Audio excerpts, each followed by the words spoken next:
that if you're thinking about starting a business, right, it is literally going to be the hardest thing that you have ever done. This is a myth that is perpetuated, that, you know, owning a business is going to be, you know, just Lambos and Ferraris and caviar and jets and shit. No, it's a lot of hard work. If you want to be successful, it's a lot of hard work, a lot of sleepless nights, and you can avoid some of these pitfalls. You can avoid some of these things if you actually get some type of mentorship, if you get some type of training, which I actually didn't really start reaching out, getting training, which is my first thing, my first tip to avoid, you know, opening a business being a lot more difficult than it has to be, is get a mentor and get into some type of training program. Do not try to do this on your own. What I've amassed in 4 to 5 years can take you 6 to 9 months if you do what you need to do, right? So the first thing I would do is don't do it on your own. Don't even fucking try to do it on your own.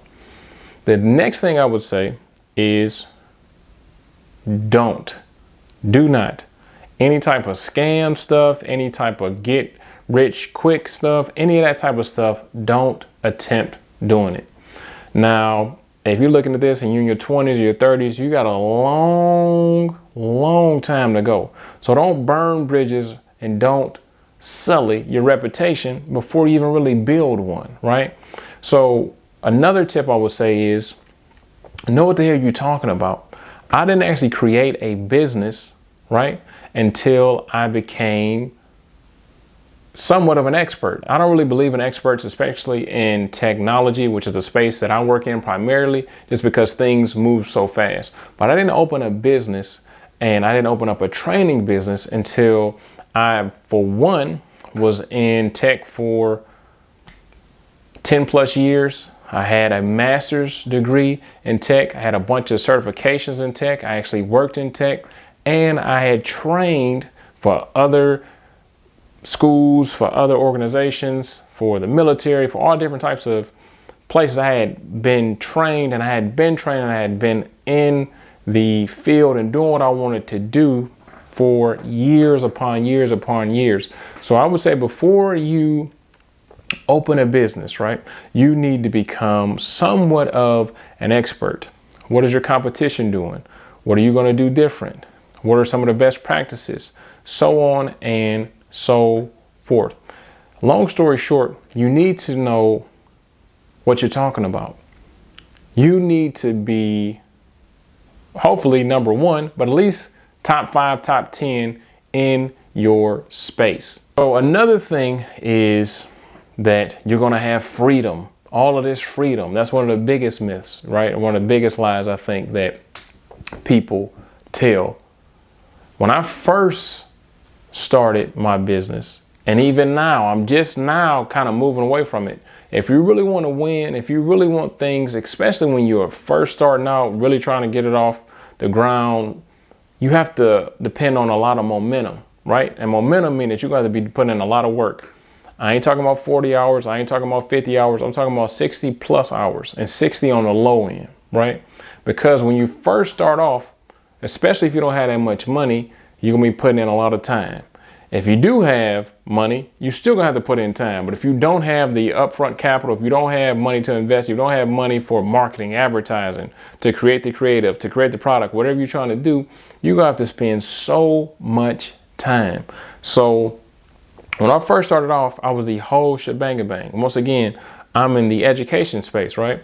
So I was marketing, I was advertising, I was creating the curriculum, I was shooting the curriculum, I was editing the content, I was in control of all my social media, I was in control of all of my email, I was answering the phone, I was doing everything, right? So I kind of fell into the space that a lot of entrepreneurs and business owners fall into, trying to be a damn superhero. I got to do everything. I'm the only person that knows how to do it.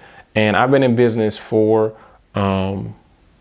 almost a little bit over 4 years. And within the last year is the first year I've started really diving into training programs, delegating stuff. I got employees, I got an editor, I got assistants. These things have made me level up so much faster and have taken so much stress off of me, right? But that comes later on. On the onset, just be ready to, whatever job you have, I'm just going to tell you this at first. Most likely, 2 things. Be ready to 1, work way more than what the hell you've been working, and 2, make way less money than you've been making. Understand, when you first in the startup phase or trying to figure it out phase, getting off the ground phase, this type of stuff, you have to prepare for these things. You're going to be working a lot, and you may not see any payoffs. But the thing that I've noticed is it's like a snowball. Like literally something that I created 2-3 years ago, maybe even 4 or 5, however long ago, I may still be getting benefit from that today. It's just that every day you have to wake up, you have to go after whatever you're trying to go after and accomplish what you need to accomplish, right? So, long story short, expect to work 60 plus hours and expect to not make what you're making at your job, and maybe even prepare to not make anything. So that's another thing. When it comes to creating a job, and that's another thing. That's kind of what I did at first. I created a job. I didn't create a business because instead of doing 1 job, I created myself 10 jobs. Oh, I'm a business owner. But shit, I got all this stuff to do, right? I got all these things to do. And the 7-figure revenue, that came from a ridiculous amount of work. For example, right now, this is business calling right now, right? It's always stuff going on. Even though I'm a little bit further along, nowhere near where I want to be and where I'm going to be, there's still stuff to do all the damn time. As a business owner, you putting out fires all day. Like I said, it ain't just fucking Ferraris and jets, man. You got stuff to do all the time. You're looking at problems, you're troubleshooting problems, and you're trying to figure out how to fix them.